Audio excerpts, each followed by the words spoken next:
Grand Moff Tarkin.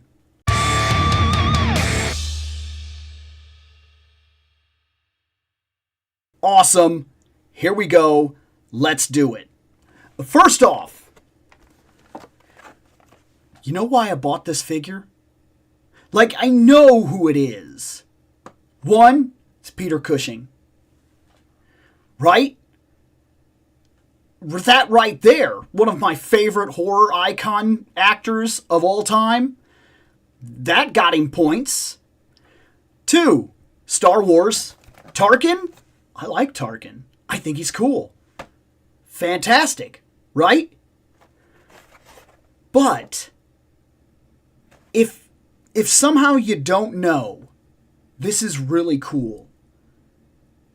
This guy right here, like not this guy, but like, you know, this guy, Peter Cushing he was like us. He was a toy collector. He played with toys. Unironically, he used to collect little army men, little soldiers. There's even an entire documentary talking about this because it was so wild that this was a thing. There are pictures of him in his toy room. Like, he had an office where he would sit and he would paint miniatures. He had a toy room where he would go in and he would lay on the floor with his toys, and he'd put soldiers on one end, and then he'd get his guys and put them on the other end, and he would kind of like play out battle scenarios. He was literally a collector. He had display cases. He was one of the absolute OG original collector guys. He would paint hundreds of miniatures, tanks, and all different kinds of things like that from different eras. And then he would put them in these display cases so he could look at them and be entranced with them. He had a club that he used to meet, like a group that used to meet at like the Veterans Hall and whatnot, where he would go and he would talk to people and hang out, and they would literally play these army men. They had like an entire game where they played, where it was like an actual game that you played with like rules and everything, playing war. This guy was one of the most distinguished actors I can think of. The very look of him, the stuff that he did, the things he was part of, the movies and icon status characters that he created. And all along, playing army men. Like, playing army men. That is unbelievable. And for that alone, I was like, can I afford to not have Peter Cushing on the shelf? Everybody should have a Peter Cushing in their collection. Everybody. Period. Just for that fact alone, let's open him. Okay. Here he is.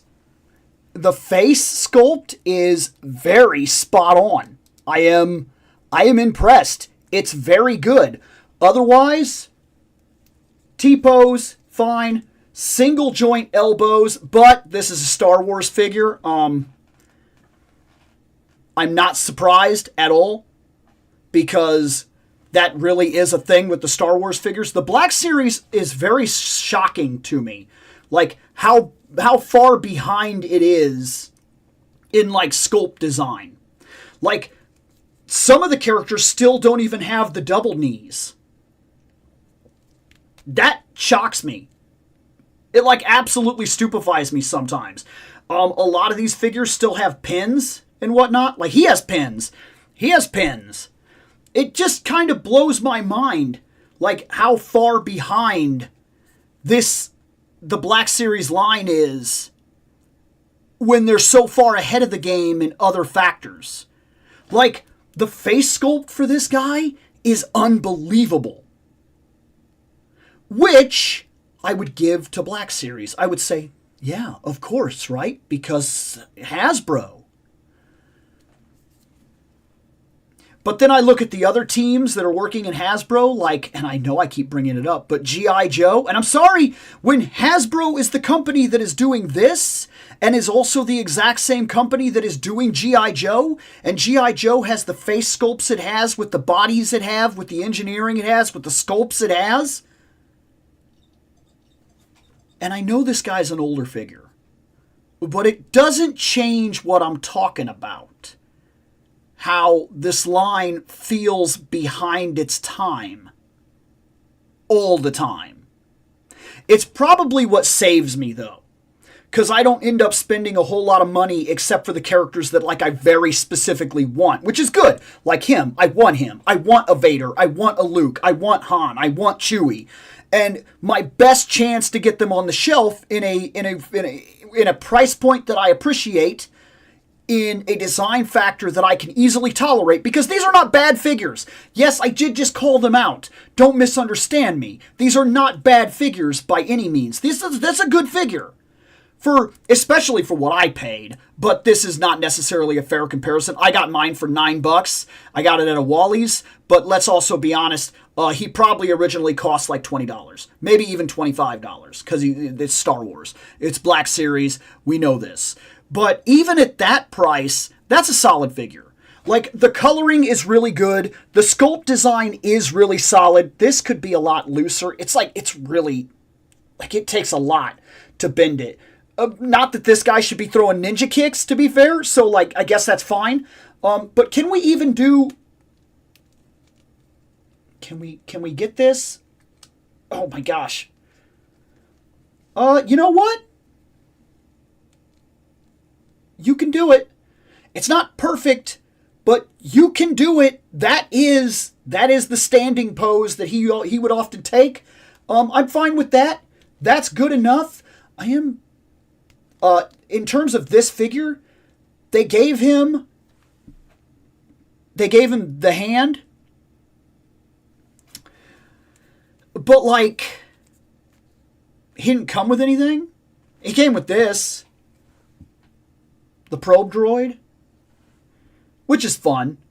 That's all it is. It's just fun. It's just a dumb, fun thing. It is neat. I don't know what I'm ever going to do with it, but it is neat. But otherwise, he doesn't come with a blaster, but he got a blaster hand. We'll call that somewhat foresight, I guess, because... No, we're going to call it out. We're going to call it out, and we're going to add something here to this part that I think is somewhat that needs to be said. And I do think this needs to be said. It's kind of just like the upcoming Secret Wars Captain America that comes with a broken shield, but doesn't come with a normal shield. There is a problem in producing characters this way.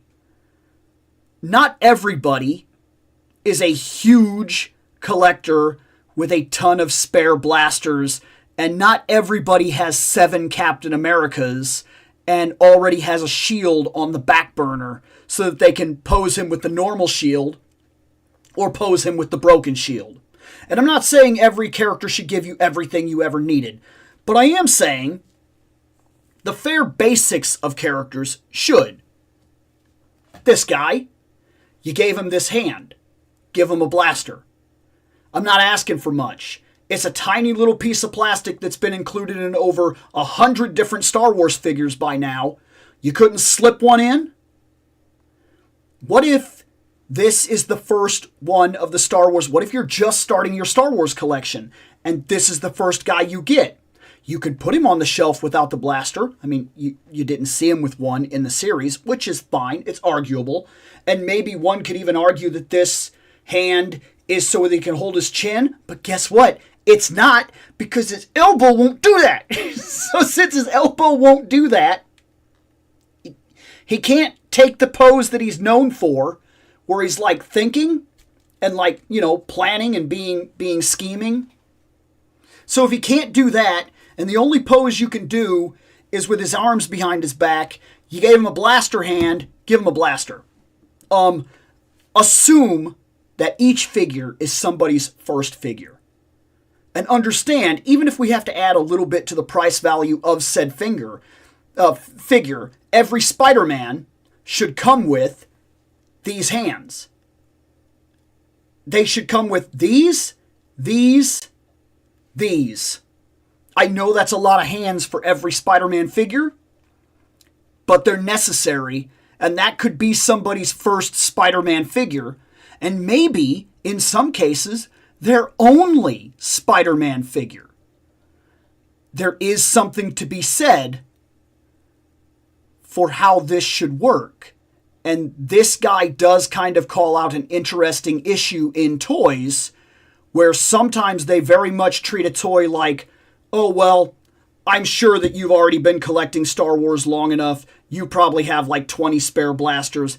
Give him one. Don't give him the hand if he's not going to come with one. Because now I expect one, and I don't have one. But that's enough for this review. I don't hate him by any means, and I do have spare blasters. So, Cushing added to the shelf, as well as this thing. I'm happy with it for what it is.